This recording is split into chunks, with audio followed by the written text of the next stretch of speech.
Que la paz del Señor sea con cada uno de ustedes, hermanos. Bendito es el nombre del Señor.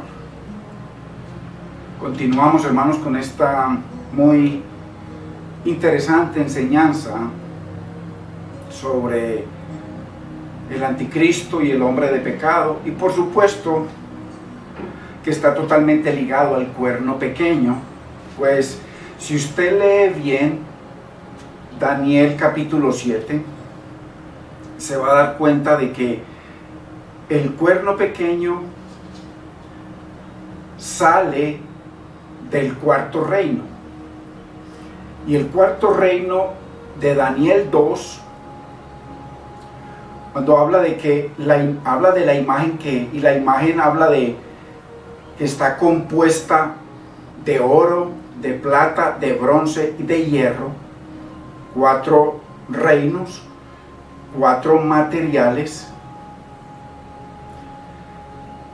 Dice que en Daniel 7 que de ese cuarto reino salen 10 cuernos, y de los 10 cuernos sale un cuerno, o sea que el cuerno pequeño está ligado al cuarto reino, y el cuarto reino es el reino que lo muestra la imagen como de hierro y que devoraba todo, que no era otro que el reino romano,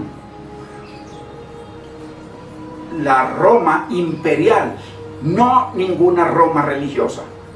De eso no habla la Biblia, sino de una Roma imperial, un gran ejército, el ejército más poderoso del planeta Tierra cuando vino Cristo, que por supuesto lo vamos a ver hoy nuevamente.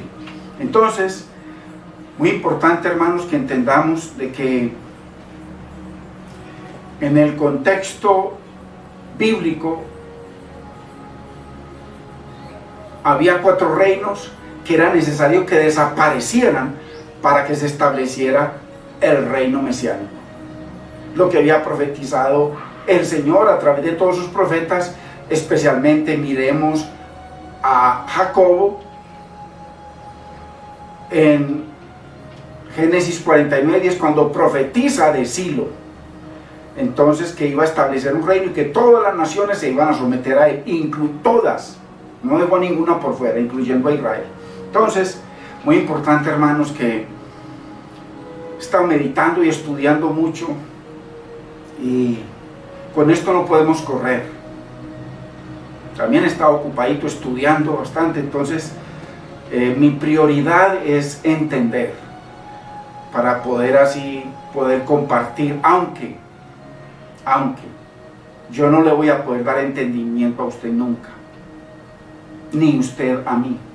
Usted de pronto me comparte, me enseña, yo igual, pero el que da entendimiento es el Espíritu Santo de Dios. Así que yo le puedo dar mucha palabra, usted me puede dar mucha palabra, pero el Espíritu Santo es el que nos hace resplandecer. Entonces, muy importante, bendito es el nombre del Señor.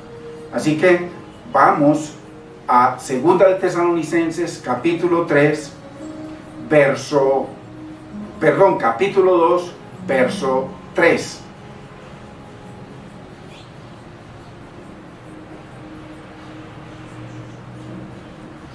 Y leemos en el nombre del Padre, de nuestro amado Señor y Salvador Jesucristo y de su Santo Espíritu. Nadie os engañe en ninguna manera, porque no vendrá el Señor, lo vemos del versículo 1, que dice que habla de la venida del Señor y del día del Señor. Dice, porque no vendrá el Señor sin que antes venga la apostasía y se manifieste el hombre de pecado, el hijo de perdición, el cual se opone y se levanta, le declara la guerra contra todo lo que se llama Dios o es objeto de culto, a tal punto que se posiciona en gobierno en el templo de Dios como Dios, a gobernar el templo, haciéndose pasar por Dios, o sea, como si fuera Dios.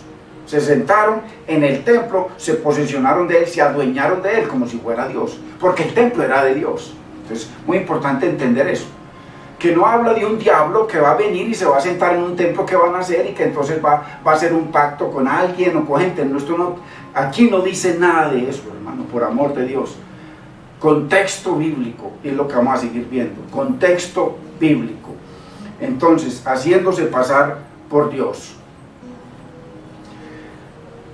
Verso 7, porque ya está en acción el misterio de la iniquidad. Hace 2000 años está hablando Pablo, aquí no le está hablando a usted ni a mí, sino a la audiencia que lo estaba escuchando, que eso es uno de los principios de la hermenéutica o interpretación bíblica para poder que la Biblia interprete la Biblia. Solo que hay quien al presente de Pablo y al presente de su audiencia, que eran los tesalonicenses, lo detiene hace 2000 años, hasta que él, al que detiene, a su vez se ha quitado de en medio. O sea, el que lo detiene se ha quitado de en medio.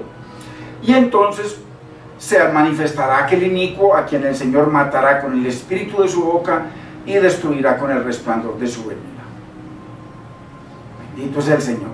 Entonces, muy importante que en la última enseñanza vimos y nos concentramos en el libro de los Hechos para ver, y en diferentes versículos para ver lo que les está diciendo Pablo aquí en Tesalonicenses, de por qué ellos pensaban de que el día del Señor ya estaba ahí y que la venida del Señor estaba ahí ya, a la puerta. Pablo les dice, no, el Señor no puede venir sin que antes venga la apostasía. Apostasía es, ya lo hemos visto, que alguien de adentro del grupo de Dios se levante contra Dios, porque si no, no es apostasía. Tiene que ser de adentro. Por eso el Señor dice, a lo suyo vino, a los de adentro, y ellos lo rechazaron. Entonces, apostasía, eso es apostasía. A lo suyo vino, a desarrollar toda la redención que el Padre le había entregado, todos los propósitos. A eso es lo suyo. Y los suyos, los judíos, Israel, no le recibió. Eso es apostasía, lo rechazó, se fue contra el Señor. Pero no solamente no lo recibió. Ya sabemos que ellos le dijeron, no tenemos más rey que César. Tú vienes como rey a gobernarnos a nosotros. No, tú no serás rey de nosotros jamás. Nuestro único rey es César. Y para que veas que es cierto lo que te estamos diciendo, vamos a forzar la mano de César para que te crucifique. Entonces viene Pilato y lo mira al Señor y dice, no le veo ninguna mancha, no le veo ninguna injusticia, y lo soltó. Y ellos le dijeron, si tú lo sueltas, mira el poder que tenía el sumo sacerdote y la cúpula sobre los gobernantes romanos en Israel. Si tú lo sueltas, no eres amigo de César. ¿Y qué le tocó? Dice la Biblia, ¿qué le tocó hacer a Pilatos? Entregárselo. Porque había un pacto, estaban bajo pacto. Acuérdese lo que acabo de decir, o lo que dice la Biblia. No tenemos más rey que César. O sea, nosotros estamos sometidos a César y te exigimos que mates a este, que crucifiques a este. Porque si no, tú estás obrando contrario a César, con el que nosotros pactamos y estamos bajo pacto en matrimonio. Muy importante entender las escrituras, hermano. Entonces, muy importante que vimos de que lo que está hablando aquí Pablo en Tesalonicenses es porque había una tremenda persecución contra los tesalonicenses. Estaban pasando por tribulaciones tremendas y angustias tremendas, que ya lo vimos en Primera de Tesalonicenses capítulo 1, todo. Y ahí es donde el Señor habla tremendamente de que los iba a ayudar, de que el Señor le iba a pagar con tribulación a los que estaban atribulando a los tesalonicenses. Lean el capítulo 1 nuevamente.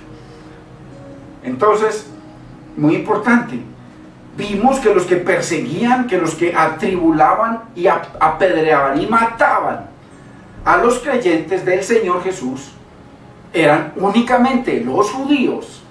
Los vimos que estaban en Tesalónica, y cuando Pablo se fue para Berea, se dieron cuenta, entonces formaron un comité y fueron y alborotaron, dice, a toda la ciudad. Muy importante entender la palabra, hermanos, para no seguir defendiendo la mentira. Entonces fueron allá a acabar con Pablo, al punto que dice el libro de los Hechos que tuvieron que bajarlo de un lugar muy alto por una canasta, porque habían jurado matarlo por la petición del sumo sacerdote. Cuando el Señor se encontró en camino a Damasco con Pablo, ¿él qué órdenes llevaba? Las órdenes firmadas y con el sello del sumo sacerdote, del sumo sacerdocio, del Sanedrín. Ahí tenía para ir a cogerlos todos, que eso es lo que le dice Ananías al Señor. Cuando le dice, Ananías, en visión le dice a Ananías, aquí tengo un hombre conmigo, para que lo voy a enviar. Y apenas le dio el nombre Pablo, Saulo de Tarso, le dice, Señor, Saulo de Tarso, pero ese hombre, Señor, ese hombre hace muchos males a tu pueblo en todo Jerusalén. Entonces, muy tremendo, hermanos, que entendamos de que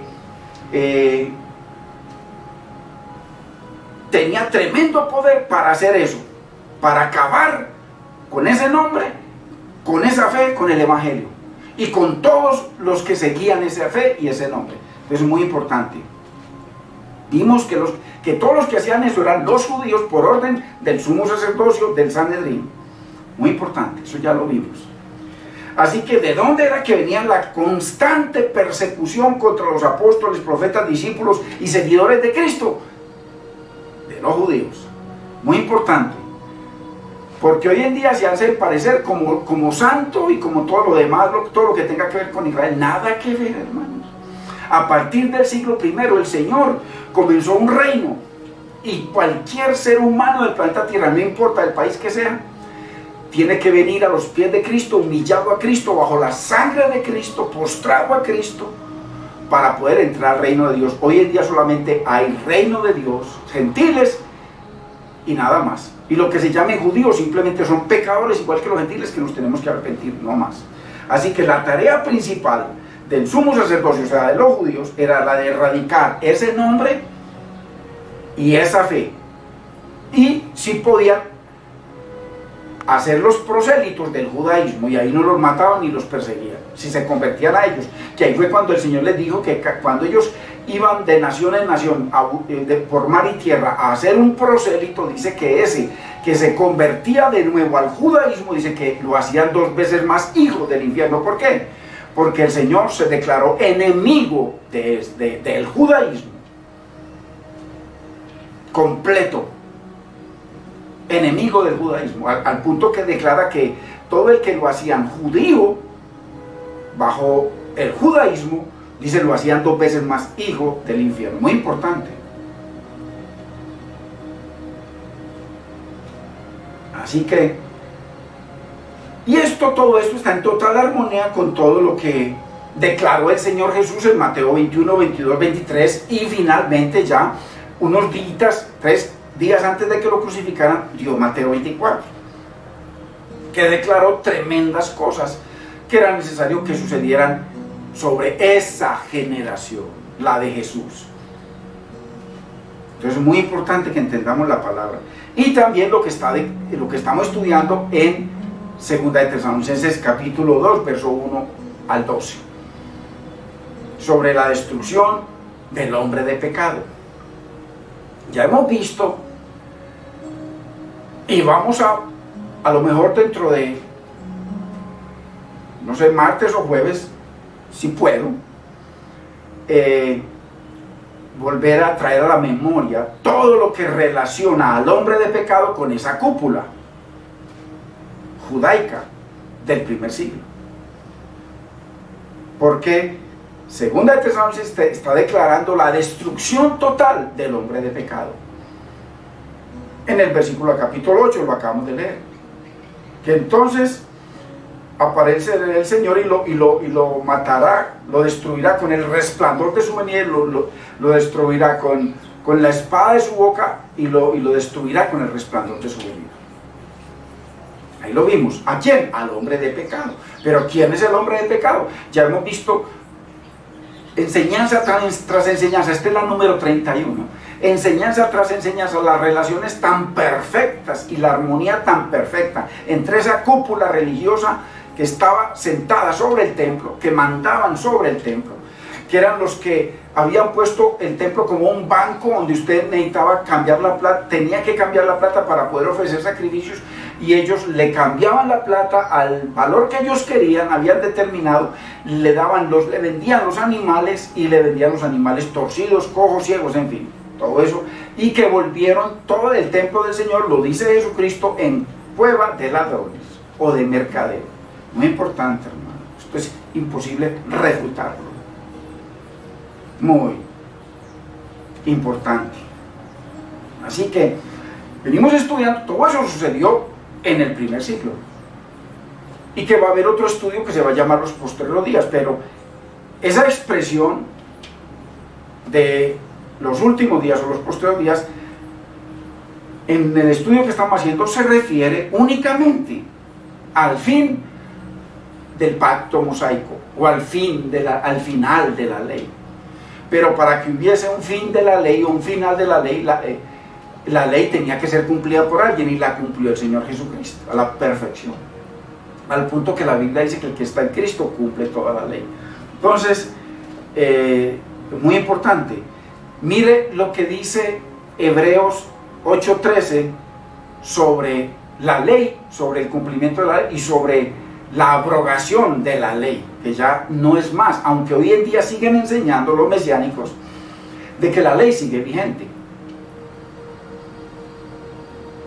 Nada más antibíblico que eso, pero ellos defienden una mentira, porque ellos no están en Jesucristo, no están en el Evangelio de la gracia, sino que están en eso más la ley. Usted métase a cualquier grupo cristiano y lo va a llevar siempre a la ley. Y mire lo que dice Hebreos 8:13. Al decir nuevo pacto, que estamos hablando de Jesucristo que vino a hacer un nuevo pacto, acordémonos, el viejo pacto no lo cumplieron, entonces el Señor lo desechó, pero era necesario que mientras iba muriendo el viejo pacto, alguien tenía que venir a cumplirlo. Por eso es que el Señor, todos ellos estaban bajo el viejo pacto, por eso Cristo vivió y murió bajo el viejo pacto o antiguo pacto, o sea, pacto de la ley. No bajo, que lo confundéis que con la Torá, que la Torá ya pasó. No, la Torá, estamos hablando de los 5 libros de Moisés, solamente lo que es ley de ahí se cumplió, y lo cumplió Cristo, y de ahí la tiró a un lado. Mira lo que dice, al decir nuevo pacto, el pacto de su sangre, como le dijo el Señor en Jeremías 31 al 33, que los padres habían pisoteado el pacto, lo habían deshecho, anulado, y que el Señor iba a hacer un nuevo pacto. Entonces que iba a venir el Mesías, y en ese nuevo pacto iba a poner el Señor sus leyes en nuestra mente y la escribiría en nuestro corazón, y a partir de ahí seríamos hijos de Dios. Ok, entonces, al decir nuevo pacto, que era el nuevo pacto ya no en animales, porque toda la ley se cimentaba en sacrificios de animales, eso fue abrogado totalmente, y eso es lo que quieren hacer, es que con un templo futuro. Entonces, contrario a la sangre de Cristo, contrario a la santidad de su sacrificio, contrario al amor de Dios. Entonces, al decir nuevo pacto, ha dado por viejo al primero. ¿Cuál es el primer pacto? ¿Y viejo qué significa viejo? Mire lo que dice. ¿Cuál fue el primer pacto? El pacto de la ley, 603 mandamientos. Mandamientos cultuales, mandamientos civiles y ceremoniales. 603 mandamientos, más los 10 mandamientos de Dios. Entonces, al decir nuevo pacto, el nuevo pacto en la sangre de Cristo, que trajo una nueva ley, que trajo nuevo sacerdocio, que trajo nuevo templo, el templo del Dios vivo, que es la iglesia, judíos y gentiles, el nuevo sumo sacerdote, en fin, y la ley de la libertad, la palabra. Al decir nuevo pacto, ha dado por viejo al primer pacto. O sea que aquí claramente la Biblia, así los mesiánicos digan que no, la Biblia dice que ha dado por viejo al primer pacto, al pacto de la ley. Por eso no hay Antiguo Testamento, lo que hay es antiguo pacto. Aquí lo dice antiguo, viejo pacto. Antiguo. La palabra de Dios es eterna. No hay antiguo pacto, está el primer pacto que era sombras y el nuevo pacto que es la luz, la sustancia de esa sombra, el cumplimiento verdadero, profético, histórico de esas sombras o de esos tipos o de esas figuras del primer testamento. Lo que es viejo y lo que es antiguo y que pasó ya y que ya no existe es el viejo pacto. Al decir nuevo pacto, el pacto de la sangre de Cristo, ha dado por viejo al primer pacto, pacto mosaico, a la ley. Y lo que se da por viejo y se envejece está próximo a desaparecer. Lo declaró Pablo en el año 63-64 y para el año 70 murió para siempre este pacto.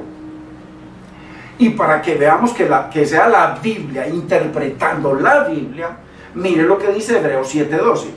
Porque cambiado el sacerdocio, o sea, había un sacerdocio levítico, que era sin juramento, simplemente iban y el hijo de aquel, que en cambio vino el sacerdocio de Cristo, que dice que con juramento, dice en Melquisedec.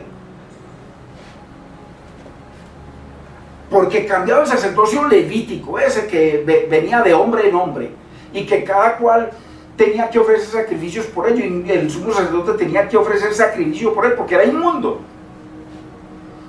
Pero cuando vino Cristo, Él entregó su vida santa y perfecta, no inmunda como el resto de la humanidad, a Dios. Entonces fue el único sacrificio. A partir de ahí, todo lo que era la ley, sacrificios de sangre, todo lo que eran esas obras de hombres, quedó abolido para siempre, eternamente. Abolido eternamente. Entonces ya no existe. Así los mesiánicos sigan diciendo que sí. Y de pronto algunos de los que escuchan esto. Porque cambiado el sacerdocio, ya del sacerdocio que era de Leví, pasó al sacerdocio de Judá, que era según Melquisedec, o sea, eterno. Porque cambiado el sacerdocio necesario, busque la palabra necesario, significa obligatorio. Porque cambiar el sacerdocio necesario es, obligatorio es, que haya también cambio de ley, claro. Al quitar a ese sacerdocio ser invalidado, porque eran pedazos de carne que ofrecían sacrificios por sus propios pecados y nunca estaban limpios, jamás, ni el sumo sacerdote, que tenía que ofrecer sacrificio, un animal por él mismo, porque él era inmundo, como todos los seres humanos. Entonces, al cambiar ese sacerdocio levítico, que lo quieren volver a montar, ¿quiénes? Los cristianos, guiados por sus pastores. Porque cambiado el sacerdocio levítico, ya no, ahora viene el sacerdocio eterno, el sacerdocio de Cristo en Melquisedec, que es la iglesia. Vosotros sois linaje escogido, ya la iglesia en Cristo, la que nació una nación en un día, en el día de Pentecostés, perfecta, con constitución, con rey, con reino, con Dios. Se estableció nuevamente la teocracia en el día de Pentecostés. Con un nuevo templo, la iglesia como el templo de Dios vivo, con un nuevo sumo sacerdote Cristo, etcétera, etcétera, todo nuevo, todo nuevo. Porque cambiar el sacerdocio necesario, obligatorio, es que haya cambio, también cambio de ley, o sea, la ley mosaica, esos 603 mandamientos también tenían que ser quitados, cambiados. Y para que no quede la más mínima duda, hermanos, miren, verso Hechos, Hebreos 7:18. Mire pues, queda pues abrogado. Busquen el diccionario, hermano y hermana, qué significa abrogado.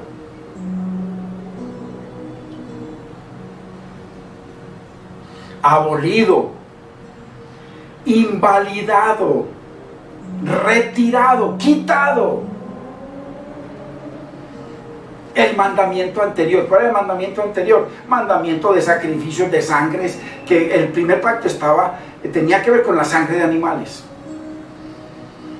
Abolido, abrogado, abolido, invalidado el mandamiento anterior, o sea, la ley respecto a esos 603 mandamientos. A causa de su debilidad, era débil, no podía nunca perfeccionar nada. Nunca podía perdonar los pecados a nadie, nada, mientras que el sacrificio, la sangre de Cristo es así. Perdonó eternamente y para siempre todos nuestros pecados, a los que se sostienen en Él, por el poder del Espíritu y de la palabra. A causa de su debilidad fue quitado. Ojo, aquí dice que fue abrogado, quitado. ¿Qué? La ley. ¿Qué? Esos mandamientos legalistas, 603 mandamientos, fueron quitados a causa de su debilidad e ineficacia. Learlo en su Biblia. O sea, nunca pudo hacer nada, todo era una mentira. ¿Y Dios por qué lo permitió? Para enseñarles como niños de que venía un corderito, ve ahí el Cordero de Dios, el que quita el pecado del mundo, que ese sí iba a quitar el pecado del mundo. Y con una sola obra, un solo sacrificio, hizo perfecto para siempre a los santificados, a los que han venido a Él y seguirán viniendo al Señor. Entonces, queda pues abrogado el mandamiento anterior, o sea, la ley, lo que tenía que ver con sacrificios de animales, con todo lo que eran 603 mandamientos, a causa de su debilidad e ineficacia. Y para rematarlo, podría poner muchos más versículos, pero para que estemos en contexto, aquí estamos, la Biblia, explicando la Biblia. Verso 19. Pues nada perfeccionó, ¿qué? ¿A qué se referiría el mandamiento anterior? A la ley. Pues nada perfeccionó, ¿qué? La ley, o sea, que la que fue abrogada, quitada, sacada por su ineficacia, por su debilidad y porque nunca pudo hacer nada en favor del hombre, pues nada perfeccionó la ley, o sea, que está refiriéndose a la ley. Ojo, hermano, la Biblia, interpretando la Biblia, contexto bíblico. Y de la introducción, o sea, lo nuevo, Cristo con el reino, de una mejor esperanza en Cristo, en su sangre, en su evangelio de su gloria del reino, por la cual nos acercamos a Dios. O sea, que la única forma que un ser humano después de Cristo tiene para acercarse a Dios es Cristo. Anteriormente era por sacrificios de animales, que no pudo hacer nada, moría el animal y Dios simplemente lo tenía, los dejaba seguir un año más, eso era todo. Pero en Hebreos capítulo 10, verso 5 en adelante, dice sacrificio por el pecado no quisiste, nunca te agradó, mas me preparaste cuerpo. He aquí, Señor, vengo yo, Cristo, en vez de esos millones de animales, vengo yo para hacer tu voluntad. Quítalo primero, quita esos 603 mandamientos, esa ley por su ineficacia y su debilidad, porque nunca perfeccionó nada. Quita eso y ponme a mí, que solo yo voy a hacer tu perfecta voluntad, como tú lo declaraste en Isaías 49:3. 1 al 6 también. Entonces, pues nada perfeccionó la ley. Entonces está hablando es de la ley, de la ineficacia de la ley, de la debilidad de la ley, de que no sirvió para nada la ley. Porque era como, lo dice Pablo en el Nuevo Testamento, que era como un kinder, donde la ley era para enseñarle a ellos cómo, enseñarle a ellos la forma en acercarse a Dios a través de la sangre. Y cuando vino el de la sangre, lo rechazaron. Que su sangre más bien sea sobre nosotros y sobre nuestros hijos. Eso ocurrió a la perfección en el año 70. A la perfección. Muy importante. A partir del año 70, ningún judío de los que se llaman judíos, aunque no tienen genealogía ni nada de eso, porque todo eso fue destruido, son simplemente pecadores. Ninguno tiene que ver nada con esto, o sea, ninguno tiene culpa de esto. Dios culpó a una generación perversa, malvada, como lo dice Mateo 23. A los que le dio los 7 ayes, esa generación que dijo que la sangre de Él sea sobre nosotros, fue destruida, y esa sangre de Cristo vino sobre ellos en el año 70. No va a venir sobre mí ni sobre usted, hermano. Cuando usted y yo matamos a Cristo, cuando usted y yo matamos a los profetas, cuando usted y yo matamos a los discípulos, a los apóstoles, nada que ver, hermanos, por amor de Dios. A veces me desespero de tanta dureza de corazones, hermano, por no decir otra palabra. Pues nada perfeccionó la ley, y de la introducción de una mejor esperanza, el evangelio de la gloria de Cristo, la gracia de Dios, el reino de Cristo, las promesas del Señor, por la cual nos acercamos a Dios. O sea, hoy en día, a partir del siglo, a partir de la muerte de Cristo, a partir de, nadie se podía acercar más a Dios con ningún animal. El Señor permitió que siguieran paralelamente el reino judaico y el reino mesiánico hasta el año 70. A partir del año 70 quedó un solo reino. Usted lo sabe toda la historia. No existe otro reino, no existe, a no ser lo que los pastores le han levantado, que es una mentira completa, totalmente antibíblica. Entonces, muy importante, que todo esto, hermanos, está en total armonía con lo que está hablando Pablo en 2 de Tesalonicenses. Todo eso de la ley mosaica, del pacto mosaico, pacto de la ley, tenía que desaparecer. Y, muy importante, que la piedra angular de la era mosaica, o del reino judío, o del reino de Israel, era la ley. Esa era la piedra angular de ellos. Por eso la siguen defendiendo hasta hoy en día la mayoría de los pastores mesiánicos y todos los que son pro Israel, pro esa mentira.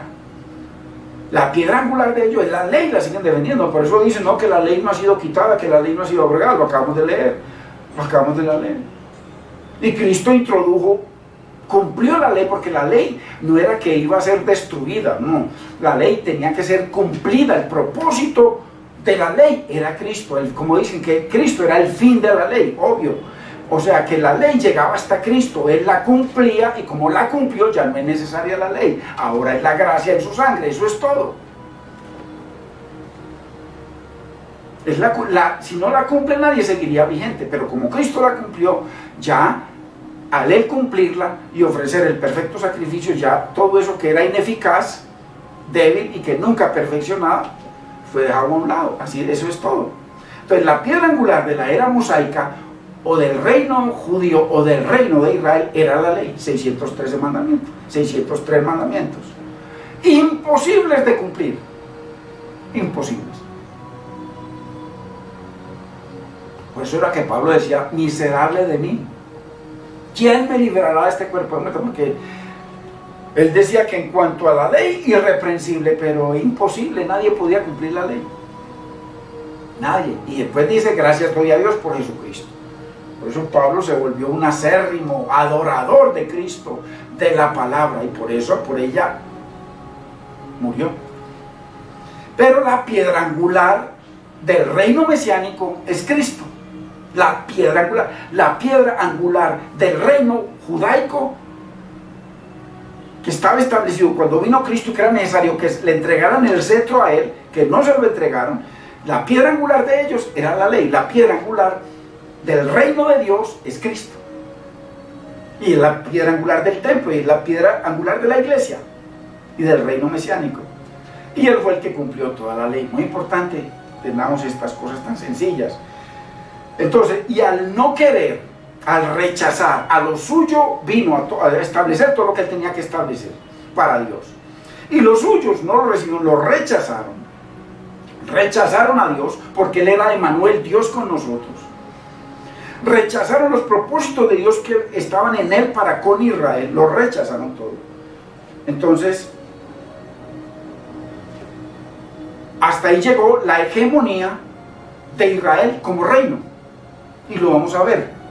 Vimos algo, pero ahora lo vamos a ver completo, ojalá que me dé el tiempo. Al rechazar al Mesías, al decirle no, al divorciarse de Yahweh y casarse en pacto con César, entonces el Señor vino a terminar con la hegemonía de Israel como reino, como nación. Ese no era el deseo de Dios. El deseo de Dios, como profetiza el mismo Jacob, Israel, el mismo Jacob profetiza en Génesis 49:10, dice, no será quitado el cetro de Judá, ni el gobernador de entre sus pies, hasta que viniera Silo. Silo es Cristo. Y dice, a Él se sujetarán todos los pueblos, incluyendo a Israel, pero no lo hicieron. Le dijeron, no Señor, no te queremos como rey. ¿Por qué? Porque ellos estaban reinando, estaban sentados sobre el templo. ¿Quién eran los que tomaban las decisiones? No era el pueblo, era el sumo sacerdote a la cabeza, ese hombre malo, malvado, perverso, que peca mucho, y la cúpula. Sencillo, hermano, sencillo. Yo veo esto cuando permitimos que la Biblia interprete la Biblia tan real, tan verdadero. Entonces, como no quisieron, entonces ya el Señor les quitó la hegemonía como reino. Ahí cuando dice que les iba a quitar el reino y se los daría a otro pueblo, a los gentiles, como nación, pues ya no fue solamente como reino. Ellos se hubieran sujetado a Cristo, así como Pablo, como Pedro, como los apóstoles, como los miles y miles que se convirtieron. Ellos no perdieron su nacionalidad, nada. Ellos hicieron la transición perfecta, ahora quedaron como judíos, con todas las promesas que Dios les había dado, más las promesas en Cristo quedaron totalmente de ellos, mientras los otros las perdieron todas. Entonces, al decirle que no, al casarse con César, al divorciarse de Dios, al decirle tu sangre sea sobre nosotros, al crucificarlo, aunque Roma no quería, Pilatos no lo iba a crucificar. Les entregó más bien a Barrabás y le dijeron, olvídate de Barrabás, crucifícalo. Entonces él le tocó poner un letrero. Así que su hegemonía como nación, su hegemonía como el rey, como el reino judío, reino de Israel, su culto a Yahweh y el fin de todo el judaísmo por el pecado tan grave, la abominación tan grave que cometieron, y por esa abominación les vino tremenda desolación. Así es la regla, hermanos. No que es que abominación desoladora, no, la abominación fue todo lo que ellos cometieron y la desolación fue las causas, las consecuencias de lo que ellos cometieron. Fácil, hermano. Entonces, a este propósito de establecer el reino, era que venía el Señor, pero se levantó la apostasía. Ahí el hombre de pecado, el anticristo. Y entonces se cumple lo que profetizó en Daniel, capítulo 2, sobre sus 4 reinos. Muy importante. Pero ojo, que esto es muy importante, hermano, por favor, analicemos. La estatua habla de 4 reinos, claramente. Babilonia, Medo-Persia, Grecia y Roma. Pero vamos a ver que Dios mostró ahí un 5.º reino, muy importante, un 5.º reino.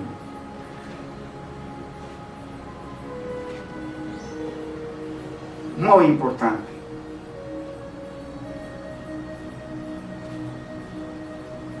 Entendamos que era necesario que en los postreros días viniera Cristo. ¿Qué es Cristo? Los postreros días son el periodo de tiempo desde la venida de Cristo hasta la destrucción de la nación completa, de Jerusalén, de su genealogía, de sus sacrificios, de su templo, de todo en el año 70. Esos son los postreros días. ¿De qué? De la ley.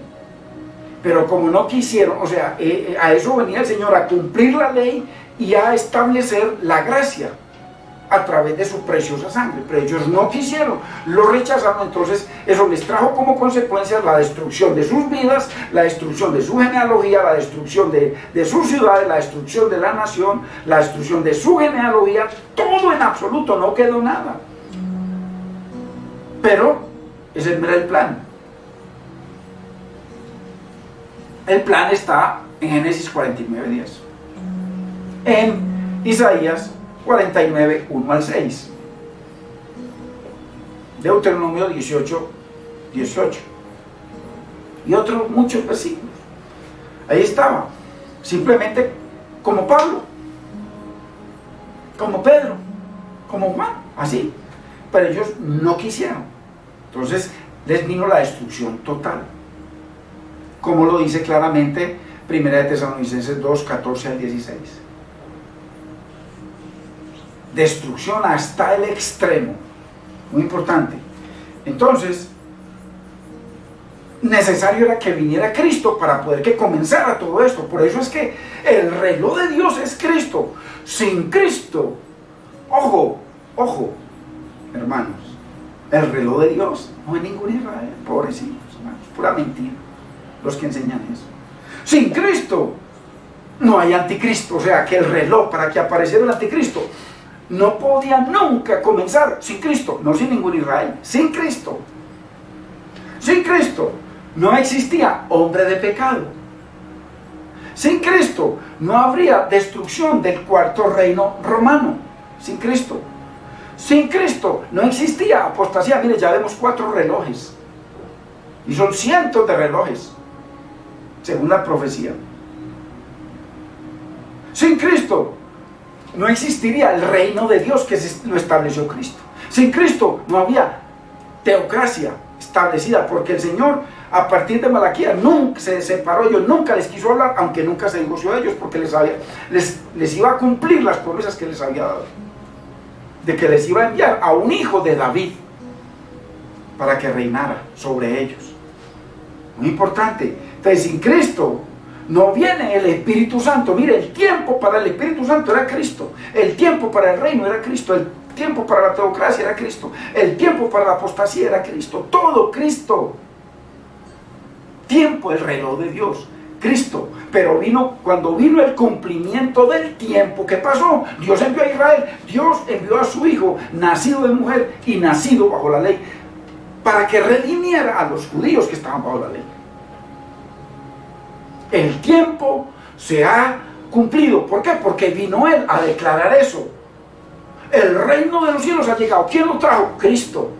Arrepentíos y creed en el Evangelio. Entonces, ¿quién es el reloj de Dios? Cristo, hermanos.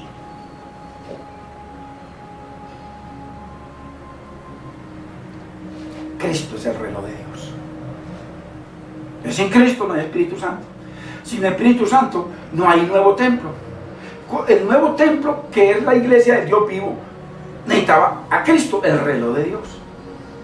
Todo el reloj de Dios, Cristo. Cristo. No que se cayó una bomba por allí o que tiraron una bomba por allá, no tiene nada que ver con la Biblia, por amor de Dios, hermanos. Nos han robado la Biblia, hermano, que fue lo que Dios más engrandeció en todo el universo, su palabra. Porque al decir ahí está Él, su nombre y su palabra, ahí está Él, en su palabra, porque Él, Dios, es la palabra, Cristo es Dios. Al robarnos eso, a permitirle que otros nos interpreten como ellos quieren y no permitir que la Biblia interprete la Biblia, nos han enseñado una teología totalmente torcida, hermanos, torcida. Todo esto, lo que creen, es gran parte de la iglesia reformada. Cree todo esto de los postreros días, un templo y todo eso, y toda la iglesia reformada, la iglesia bautista, todo eso cree en eso. Todo eso es para el futuro. Pero el reloj de Dios, nadie, es Cristo. Es muy importante. ¿Y por qué? Porque todo se inauguró con el reloj de Cristo. Todo. Por eso ve que el Señor les dio no 2.500 o 3.000 o 20.000 años en las 70 semanas de Daniel, les dio 70 semanas de años, les dio 490 años para que apareciera el reloj de Dios, a cumplir todo eso a la perfección. Y lo cumplió a la perfección, como lo vamos a enseñar. Una de las enseñanzas son las 70 semanas de Daniel, y ahí lo vamos a demostrar, verso por verso, como para niños. ¿Por qué? Porque la Biblia está interpretando la Biblia. Muy importante. Entonces, todo eso tenía que cumplir con Él. Sin Él, nunca hubiesen comenzado las 70 semanas de Daniel. Nunca, sin Él. Jamás.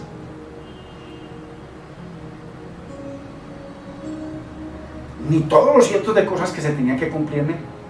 Él dijo, no era necesario que todo lo que está escrito en la ley, los profetas y los salmos se cumplieran en mí, le dijo a los 2 de Moabus. Y les dijo insensatos por no haber creído de que todo se tenía que cumplir. Mire cuántas profecías se cumplían en él. Cada una se tenía que cumplir en un tiempo exacto. Cada profecía, el reloj de Dios. ¿Quién? Cristo. Cientos de profecías. Algunos dicen miles. Cada una tenía un tiempo y el tiempo era Él. Sin Él no existía nada. Ojo. Ojo. Para los que siguen creyendo de que un Israel por allá, pobre gente. seres humanos corriéndole y con tapabocas por toda parte, todos nosotros, hermano. Dice que reloj de Dios. Dios mío. Pero eso, ¿quién lo estableció? No los que se llaman hoy en día judíos, que no tienen genealogía. O sea que cualquiera puede aparecer de ellos y decir que es judío. Eso lo enseñan los pastores cristianos, no ellos. Pero ellos son, y como nosotros o cualquier otro ser humano, no tiene culpa de nada. De nada. La culpa que Dios le asigna en la Biblia era a una generación perversa. Y el Señor dice paso, paso, verso por verso, pecado tras pecado. ¿Por qué? ¿Qué cometieron ellos? Mataron sus profetas, mataron sus discípulos, mataron sus apóstoles, lo mataron a él, se apoderaron del templo, no agradan a Dios, se opusieron a que todo Israel fuera salvo, no quisieron recibir al Señor, se divorciaron de Dios, se casaron con César, le maldijeron su sangre. Y puedo seguir, hermanos. Eso es la abominación. Y lo que pasó en el año 70, la desolación sobre esa generación, no sobre ningún judío. Después del año 70, ningún judío es culpable de nada. Es tan pecador como usted y como yo, que si nos arrepentimos, venimos a Cristo. Eso es todo, hermanos. Todo.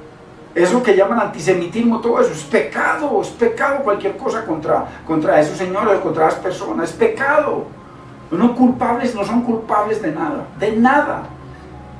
Son los pastores cristianos los que han enseñado toda esta teología pervertida en contra de lo que Cristo tenía que cumplir, porque era el reloj de Dios. No era necesario que se cumplieran en mí todas las profecías que habló Moisés, 5 libros, los salmos, 150 salmos, y los profetas, el resto de libros. En mí se tenía que cumplir. Todo lo he cumplido, todo lo he consumado. Yo te he glorificado en la tierra. Ojo, he acabado, he finiquitado, he terminado la obra que tú me diste que entregar, lo terminé todo. Reloj de Dios. No ningún reloj futuro. Todo se tenía que cumplir en él. Muy importante, hermano. Muy importante. Estudia la palabra. A veces, le confieso, me siento triste porque esta palabra, con toda sinceridad, no es para todo el mundo. Con toda sinceridad. Es solo para gente estudiosa. No más. Esta palabra es muy profunda. Y es una palabra que nos la han enseñado torcida desde hace 1900 años. Torcida. Entonces, hay que estudiar. Pero yo meditando y triste, y de pronto se me viene a la mente ese versículo. Y Él convencerá a los hombres de pecado, de justicia y de juicio. El único que convence y da entendimiento es el Espíritu Santo. Yo no puedo poder convencer a nadie, entonces me tranquilicé un poco. Que hay tanto que enseñar, usted no se imagina, hermano, todo lo que viene en camino para enseñar, y que a veces me engolosino mucho estudiando, y en eso me mantengo. A veces no me da el tiempo de preparar la enseñanza en sí. Otro día la enseño, no hay problema. No tengo ningún afán. Entonces, muy importante, hermanos, que si no entendemos estas cosas, hermano, sobre quién eran los que perseguían al pueblo de Dios todo el tiempo, los que forzaron la mano de Roma contra los cristianos, hermano, no vamos a entender la escatología bíblica. Entonces, los postreros días de que habla Daniel 2 y Daniel capítulo 7, 9, 12, se refiere a la destrucción de los 4 reinos, pero sobre todo en el reino en el que venía el Mesías, el 4.º reino, que era el reino de hierro, que era Roma, y de la destrucción del reino que se unió entre el hierro y el barro, los pies, en los postreros días. Los hermanos que enseñan del cuerno pequeño, el cuerno pequeño, si usted lee Daniel capítulo 7 claramente le dice que el cuerno pequeño es de Roma. De los 10 cuernos dice que brota un cuerno pequeño de Roma, o sea, del tiempo de los días posteriores del primer siglo, porque el Señor cumplió toda la perfección, según les dijo a los demás, según lo dice en Juan 17, 4 y 5, según lo dijo en la cruz, según lo dijo Pablo, Pedro, en fin, Él lo cumplió todo a la perfección. Y eso se tenía que cumplir en Él, porque Él tenía que destruir a ese cuerno pequeño, Cristo. Muy importante. Y ese cuerno tenía que ver no con un reino religioso, sino con un reino militar. Dice Daniel que el cuarto reino era el más terrible de todos. Léalo, por amor de Dios. Que todo lo devoraba por donde pasaban. Mire los historiadores lo que habla de Roma. Por donde pasaban, todo lo consumían. Roma, y de ahí es donde salió la Roma, ojo, imperial.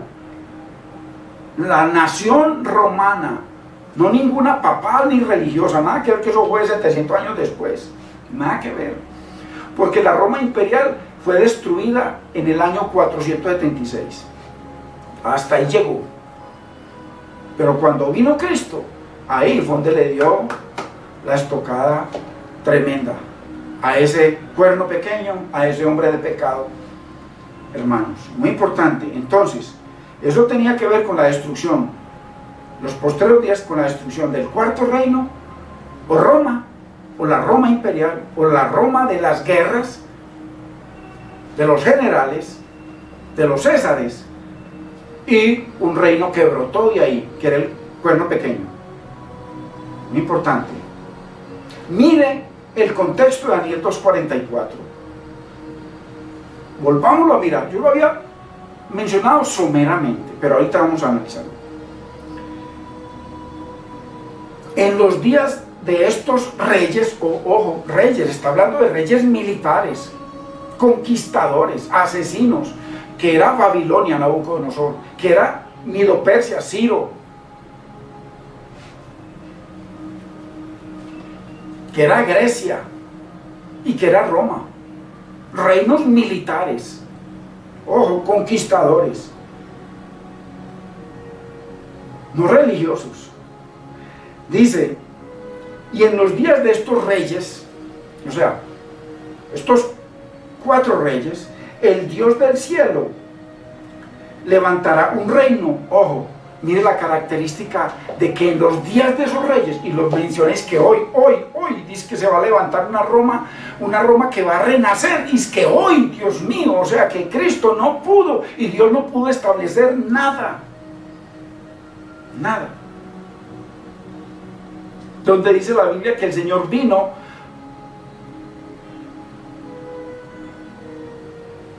a restaurar y salvar lo que se había perdido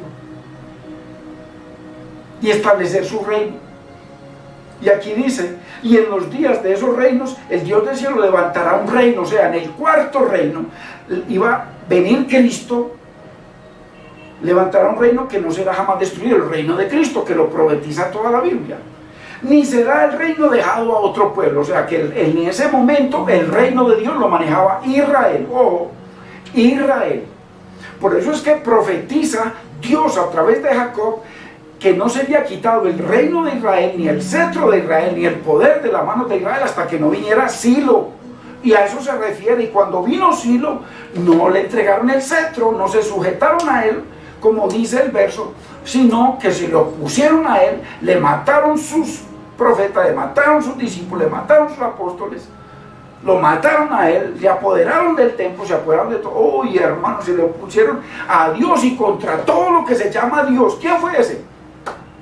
Un hombre muy malo, muy pecador, y una cúpula muy tremenda. Después le cuento, todavía no lo he dicho.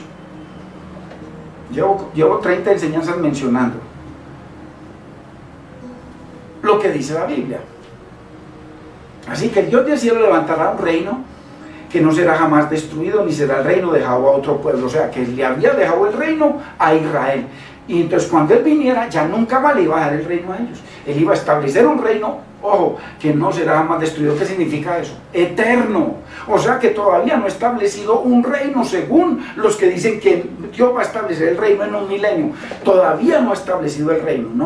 No fue capaz. No fue capaz, sino que va a tener que venir a establecer un reino. Ojo, y como para Dios mil años es como un día, y el reino va a durar 1000 años, entonces Dios, Jesucristo, no va a reinar sin un día. Mire, hermano, que use las palabras, cualquiera, que Cristo va a reinar solamente un día, porque como para Dios, Él ya fue glorificado. Para Dios 1000 años es como un día, va a reinar un día. Qué cosa, hermano, qué cosa tan sin sentido. Y el reino no se lo ha dejado a otro pueblo. Él le había dejado el reino al pueblo de Israel. Al pueblo de Israel le había dejado el reino. Pero dice que nunca más le sería dejado, o sea que se los iba a quitar. Ojo. Y se iba a establecer él como reino, un reino eterno. Y un reino eterno no puede ser manejado por hombres, sino por Dios, que Dios es eterno. Entonces, ¿a qué otro reino se refiere aquí? Muy claramente. ¿A qué pueblo en la tierra Dios le había encargado su reino? Ya lo vimos. Para que administrara las cosas de Dios, la palabra de Dios, para que fuera luz a las naciones. A Israel, hermano. A Israel. Mire Mateo 21, 43. Por tanto os digo que el reino de Dios será quitado de vosotros. O sea que cuando Él vino, su reino lo tenía Israel.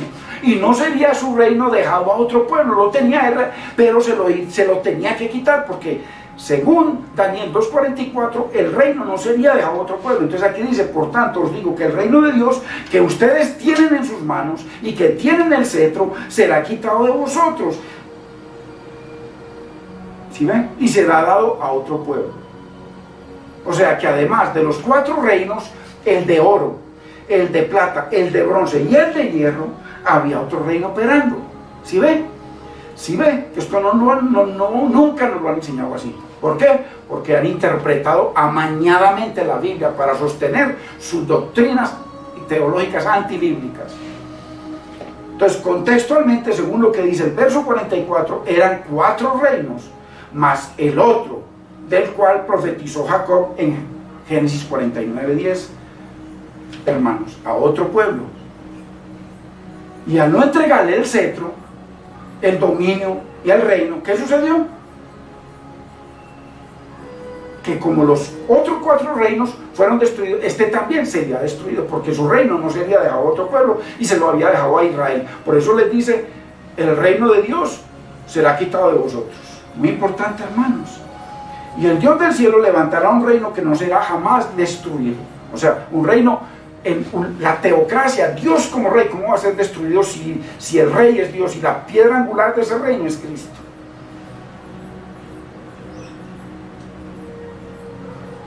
Muy importante, hermanos.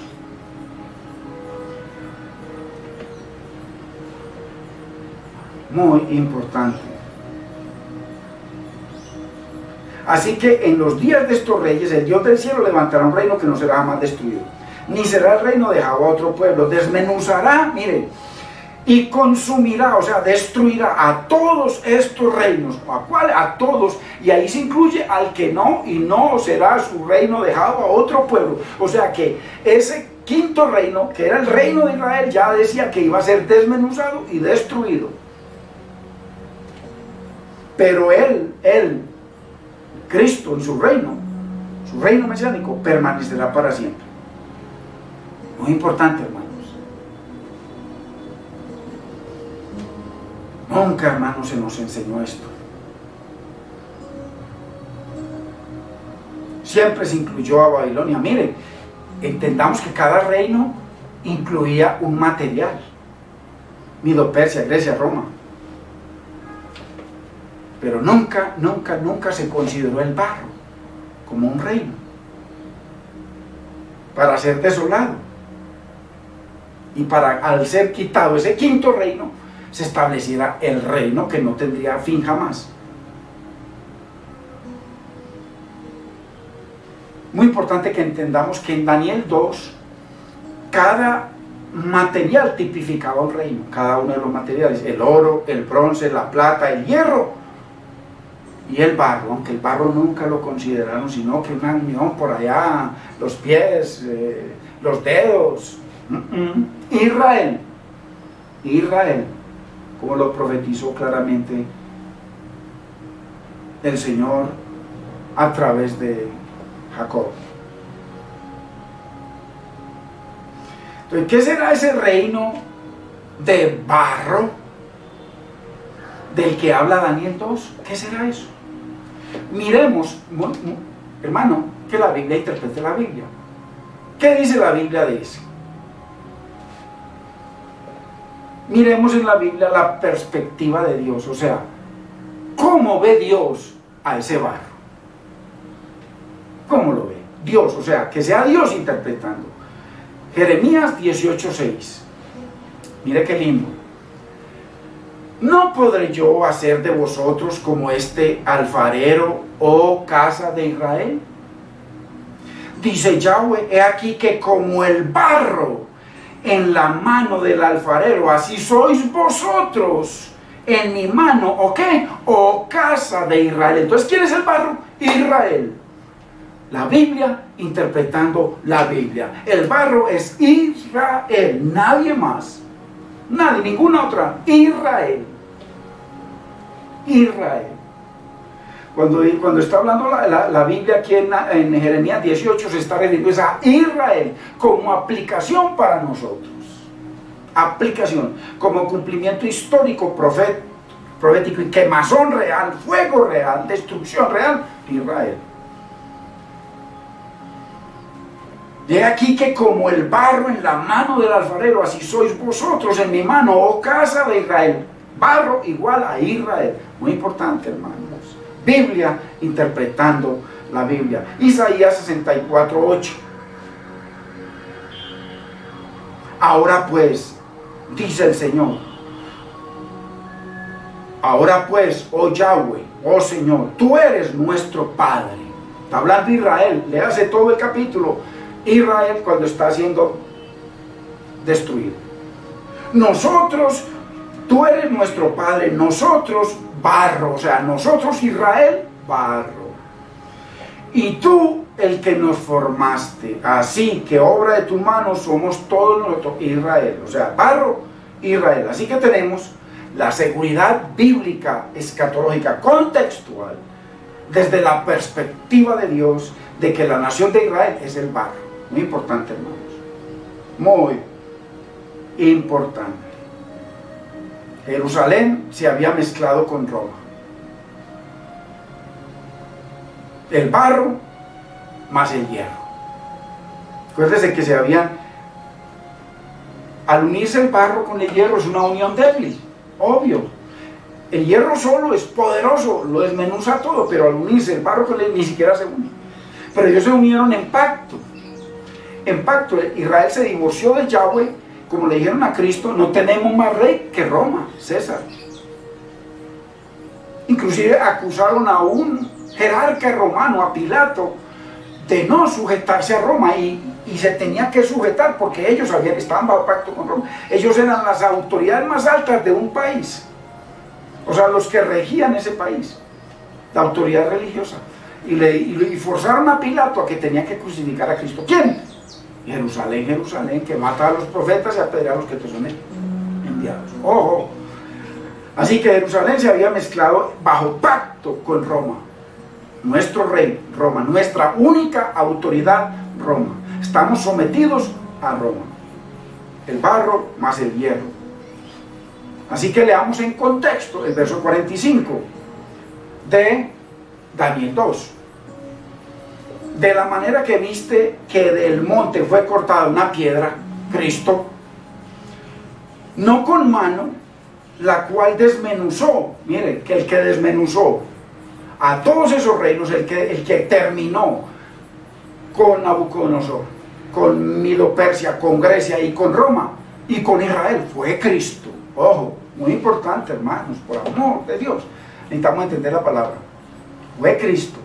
de la manera que viste que del monte fue cortada una piedra. No dice que Él es la piedra. Esto puedo agregar cantidad de versículos aquí para que leamos de que Él es esa piedra. No con mano, o sea, fue con la mano de Dios, la cual desmenuzó, destruyó el hierro, el bronce, el barro, la plata y el oro. Ojo, el barro como tal, que es Israel,